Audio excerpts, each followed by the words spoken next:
ನಮಸ್ಕಾರ, ಪ್ರಜಾವಾಹಿನಿಗೆ ಸ್ವಾಗತ. ನಾನು ರಜನಿಶ್ರೀ.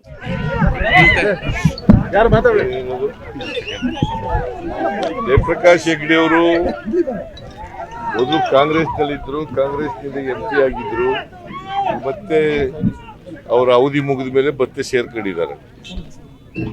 ಅದರಿಂದ ಪಕ್ಷಕ್ಕೆ ಹೆಚ್ಚು ಶಕ್ತಿ ಬಂದಿದೆ ಅಂತ ಹೇಳಿ ನಾನು ಅನ್ಕೊಂಡಿದ್ದೀನಿ.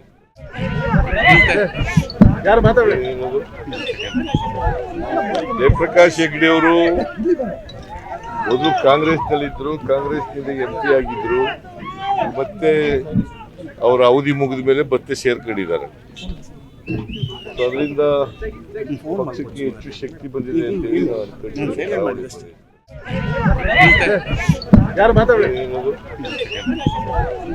ಜಯಪ್ರಕಾಶ್ ಹೆಗ್ಡೆ ಅವರು ಮೊದಲು ಕಾಂಗ್ರೆಸ್ನಲ್ಲಿದ್ದರು, ಕಾಂಗ್ರೆಸ್ನಿಂದ MP ಆಗಿದ್ರು. ಮತ್ತೆ ಅವರ ಅವಧಿ ಮುಗಿದ ಮೇಲೆ ಮತ್ತೆ ಸೇರ್ಕೊಂಡಿದ್ದಾರೆ.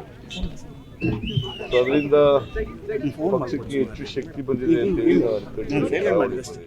ಲೇಟೆಸ್ಟ್ ಅಪ್ಡೇಟ್ಸ್ಗಳಿಗಾಗಿ ಈ ಕೂಡಲೇ ಪ್ರಜಾವಾಹಿನಿ ಚಾನೆಲ್ನ ಸಬ್ಸ್ಕ್ರೈಬ್ ಮಾಡಿ ಹಾಗೂ ಬೆಲ್ ಬಟನ್ನ ಕ್ಲಿಕ್ ಮಾಡಿ. ನಿರಂತರ ಸುದ್ದಿಗಾಗಿ ಇನ್ಸ್ಟಾಗ್ರಾಮ್, ಫೇಸ್ಬುಕ್, ಟ್ವಿಟರ್ನಲ್ಲಿ ಪ್ರಜಾವಾಹಿನಿ ಚಾನೆಲ್ನ ಫಾಲೋ ಮಾಡಿ.